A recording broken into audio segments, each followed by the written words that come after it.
You guys, I have something extremely exciting that I just figured out, and I wanted to share it with you regarding Sukkot, Feast of Tabernacles. This is going to really be exciting. One of the traditions of building your sukkah, which is your temporary dwelling during the 7 days of the Feast of Tabernacles, is inviting our ancestors into the sukkah. I just figured out something about this that's totally exciting. Ushpizin is the Aramaic word for guests and refers to a short prayer recited on each night of Sukkot, inviting one of 7 Jewish forebears to join us in the sukkah. Traditionally, the 7 guests are the 3 patriarchs, Abraham, Isaac, and Jacob, along with Moses, Aaron, Joseph, and King David. They are referred to as the 7 shepherds of Israel because they guided the spiritual development of the Jewish people as the shepherd guides the flock, not only in their lifetimes, but for all of Jewish history. The practice of Ushpizin is first mentioned in the Zohar, the primary text of Jewish mysticism, but the custom of actually welcoming them in the sukkah seems to have emerged later under the leadership of Rabbi Isaac Luria in the 16th century. In the Kabbalistic rendering, each of the 7 Ushpizin correspond to one of the 7 lower Sephirot, the divine emanations or attributes. For Abraham, this quality is chesed, or loving kindness. For Isaac, gevurah, strength. Jacob, tiferet, beauty. Moses, netzach, eternity. Aaron, hod, majesty. Joseph, yesod, foundation. And David, malkut, kingship. Egalitarian versions of the Ushpizin ritual commonly pair a female figure with each of these Sephirot as well. Now this is just really interesting, so just listen. According to the Zohar, on Sukkot, the Ushpizin leave their heavenly abode and reside with us spiritually in the sukkah. As the text of the prayer makes clear, all of the Ushpizin visit the sukkah on every night of the holiday, but a different one is preeminent on each night, and their particular spiritual quality is also uniquely accessible. The prayer begins with this: sit, sit, lofty guests, sit, sit, holy guests, sit, sit, guests of faith. Worthy is Israel's portion, as it is written in Deuteronomy 32:9. For the Lord's portion is his people, Jacob his allotment. And as I'm saying this, there is a wind swirling around and swirling leaves in a circle around me. Gives me the chills. The main body of the prayer asks for God's presence to reside in the sukkah, to spread out a sukkah of peace upon us in the merit of the fulfillment of the commandment to reside in a sukkah for 7 days. The prayer also invokes the merit of going out of one's house on Sukkot, which reflects a teaching that each of the 7 Ushpizin undertook an act of departure that enabled them to fulfill their particular destiny. Abraham, for example, left his father's house for a strange land at God's command. Joseph was sold into slavery in Egypt, and Moses fled Egypt for Midian, where he encountered God in the burning bush. Just as the Ushpizin left that which was familiar and comfortable in the service of God's command, so do we on Sukkot leave the security of our homes for an impermanent hut at God's direction. The final part of the prayer changes depending on the night involving the particular guest associated with that night, along with all the other Ushpizin. The Ushpizin ritual also evokes the more earthly obligation of hosting guests in our homes. Particularly on Shabbat and festivals, welcoming guests is a universal Jewish value, but on festivals, this obligation is especially pronounced. And there Maimonides writes about the laws of festivals in their Mishnah Torah. While eating and drinking, one must feed the strangers, the orphan, the widow, and other poor unfortunates. Anyone, however, who locks the doors of his courtyard and eats and drinks along with his wife and children without giving anything to eat and drink to the poor and the desperate does not observe a religious celebration, but indulges in the celebration of his stomach. Some Sephardic Jews even have a custom of leaving an empty chair in the sukkah for that night's guest, a spiritual guest. A ritual evocation of the cup of Elijah that is placed on the Seder table on Passover. Some have the custom of donating the Ushpizin's food to the poor, sometimes in the form of an equivalent donation to charity. Ushpizin welcoming 7 holy guests of social justice work. At Sukkot, Jewish tradition encourages us to welcome 7 holy guests, Ushpizin, into our Sukkot, one for each night of the week. In a modern variation to this custom, each night can be connected to a related social action theme. On the first night of Sukkot, they invite Abraham and Sarah. On the first night, we welcome Abraham and Sarah, the primary exemplars of hospitality and welcoming. They teach us chesed, loving kindness. Whom do we invite into our homes? What are other groups that we might welcome more warmly into our lives, homes, and communities? And on the second night of the Sukkah, we invite Isaac and Rebekah.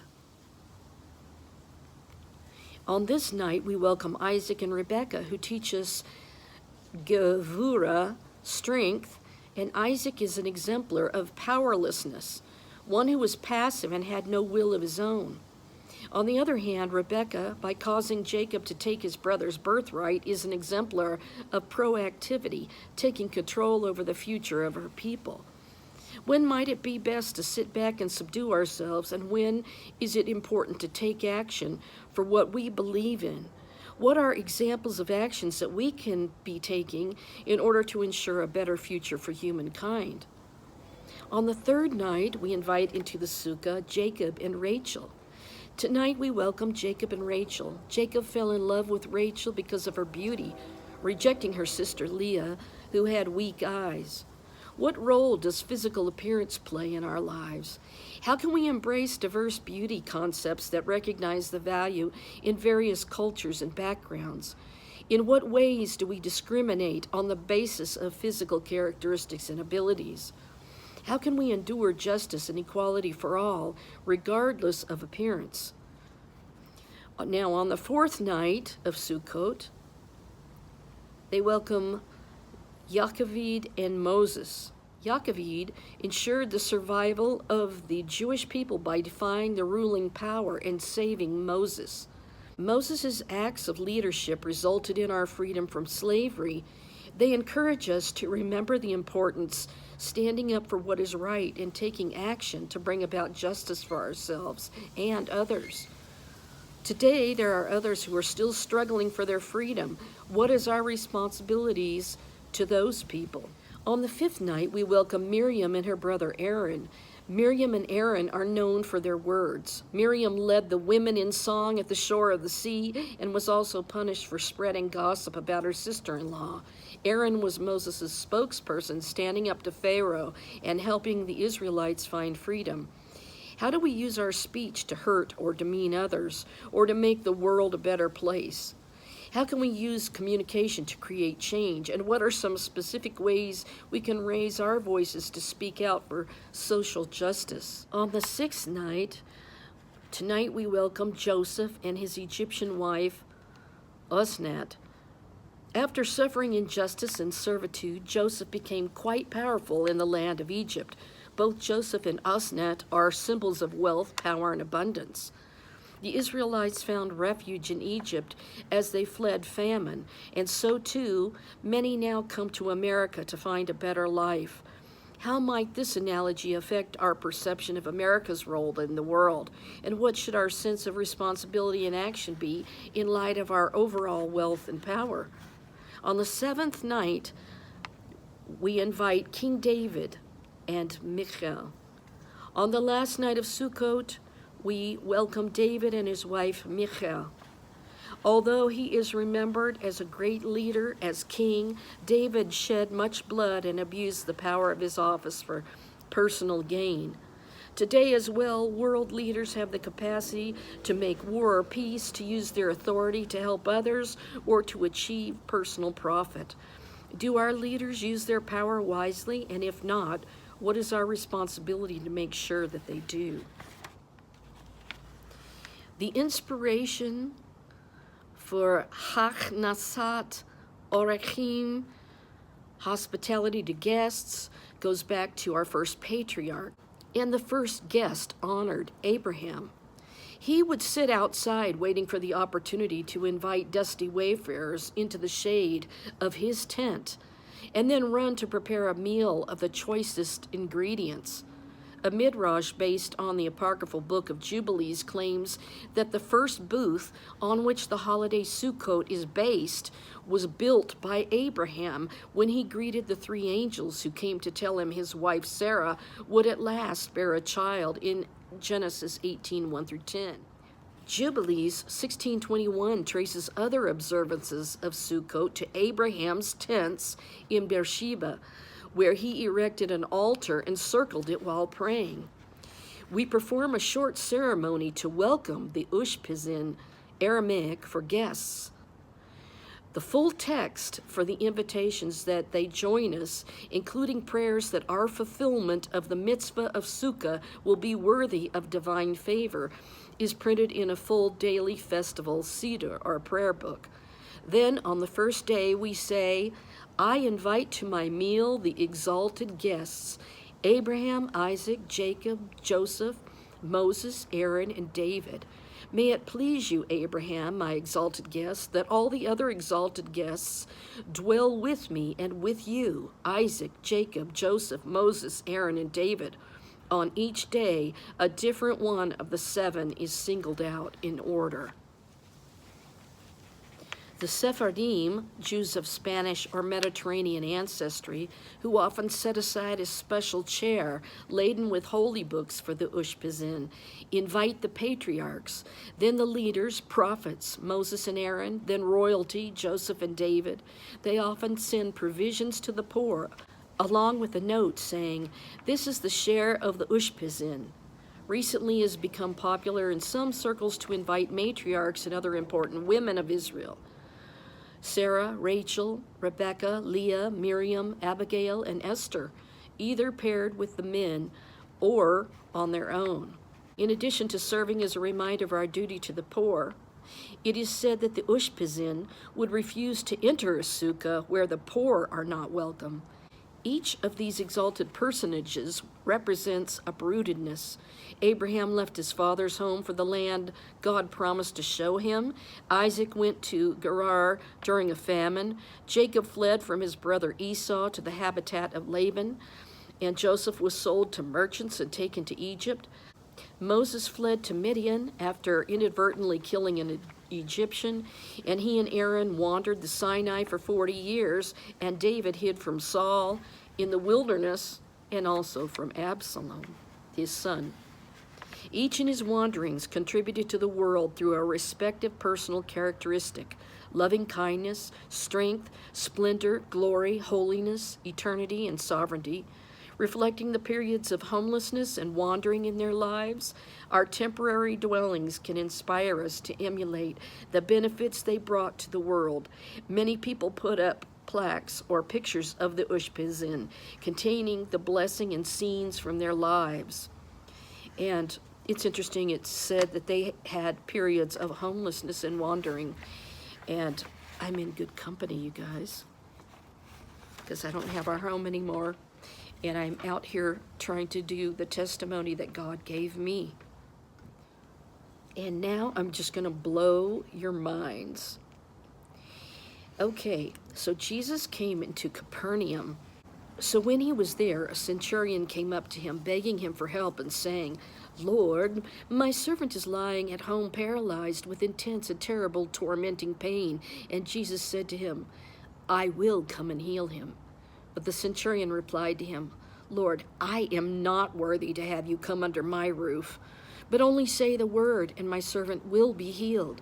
For I also am a man subject to authority of higher rank, with soldiers subject to me. And I say to one, go, and he goes, and to another, come, and he comes, and to my slave, do this, and he does it.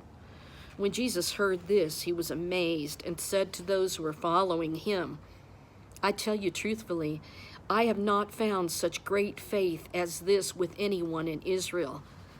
Now listen to this. Whew, gives me the chills. I say to you that many Gentiles will come from east and west and will sit down to feast at the table and enjoy God's promises with Abraham, Isaac, and Jacob. That is the Ushpizin of the Feast of Sukkot, the Feast of Tabernacles, when we will come in and sit down to the feast with Abraham, Isaac, and Jacob in the kingdom of heaven, because they accepted me as Savior, while the sons and heirs of the kingdom, the descendants of Abraham, who will not recognize me as Messiah, will be thrown out into the outer darkness, in that place which is farthest removed from the kingdom. There will be weeping in sorrow and pain, and grinding of teeth in distress and anger. And then Jesus said to the centurion, go, it will be done for you as you have believed. And the servant was restored to health at that very hour. So the centurion was obviously a Gentile. And now you know the truth, that we will sit down in the kingdom of heaven with Abraham, Isaac, and Jacob at the Feast of Tabernacles, Sukkot, because they are the spiritually invited shepherds of Israel. And guess what? One of those shepherds appeared with Elijah, with Jesus, in this, at the Transfiguration. That was Matthew 8. So what happened? Jesus was transfigured on the mount. Now after 6 days, Jesus took Simon Peter, James, and John, his brother, led them up on a high mountain by themselves, and he was transfigured before them. His face shone like the sun, and his clothes became as white as light. And behold, Moses and Elijah appeared to them, talking with him. When Simon Peter answered and said to Jesus, Lord, it is good for us to be here. If you wish, let us make here 3 tabernacles, one for you, one for Moses, and one for Elijah. They were the hidden, invited guests, the Ushpizin, spiritually speaking, because they were there alive in the glory cloud. They weren't dead. They were standing there in their glory clothes. And while he was still speaking, behold, a bright cloud overshadowed them. Rapture. And suddenly, a voice came out of the cloud. And suddenly, in a moment, in the twinkling of an eye, at the last trump, a voice came out of the cloud suddenly, saying, This is my beloved Son, in whom I'm well pleased. Hear him. And when the disciples heard it, they fell on their faces and were greatly afraid. But Jesus came and touched them and said, Arise, and do not be afraid. And when they had lifted up their eyes, they saw no one but Jesus only. Now as they came down from the mountain, Jesus commanded them, saying, Tell the vision to no one until the Son of Man is risen from the dead. And his disciples asked him, saying, Why then do the scribes say that Elijah must come first? And Jesus answered and said to them, Indeed, Elijah is coming first and will restore all things. But I say to you that Elijah has come already, and they did not know him, but did to him whatever they wished. Likewise, the Son of Man is also about to suffer at their hands. And then the disciples understood that he spoke to them of John the Baptist.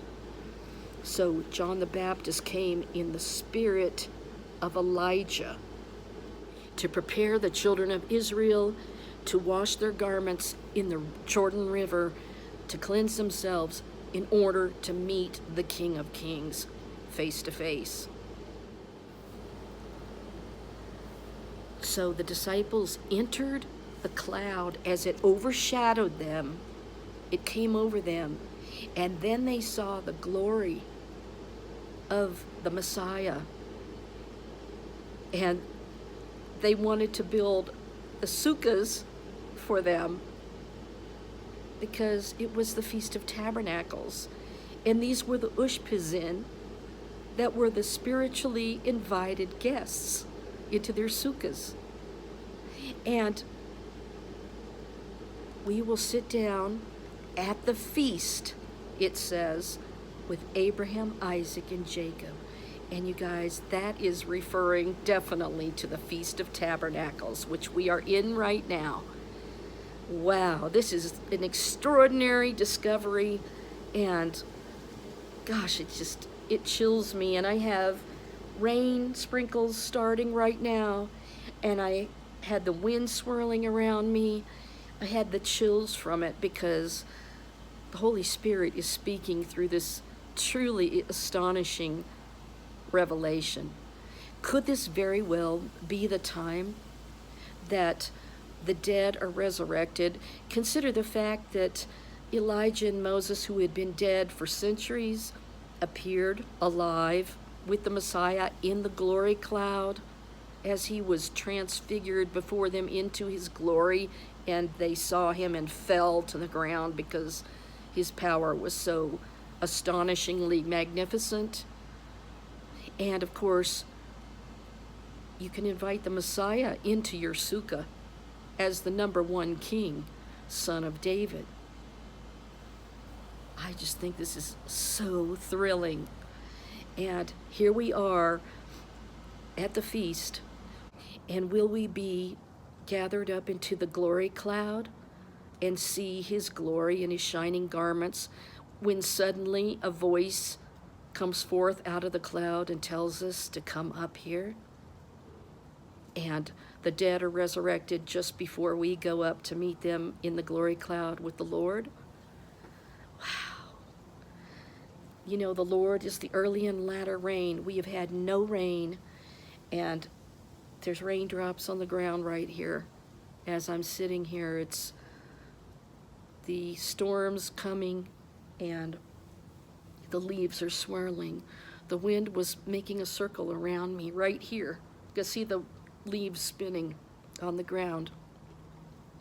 The Holy Spirit's alive and well and telling you to pay attention to these things because they are true, they are pure, and they are wonderful things that the Lord has and will accomplish at the resurrection rapture of the believers. How cool to realize that it is tabernacles when they invite the spiritual guests, the shepherds of Israel, into the sukkah to remember what they did in their lives. And here they were up on the Mount of Transfiguration with the King Messiah Yeshua, Jesus.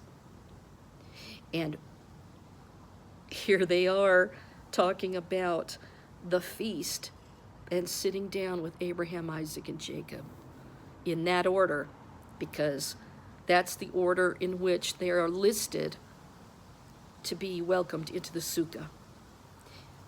So I just am thrilled by this.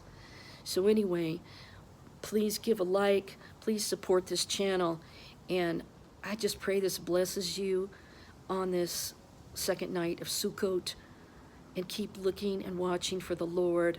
May the glory cloud soon come down and envelop us and take us up in it, suddenly in the twinkling of an eye. Well, that's exciting, isn't it? Well, I'm leaving you with this wonderful, incredible blessing. Good night for now.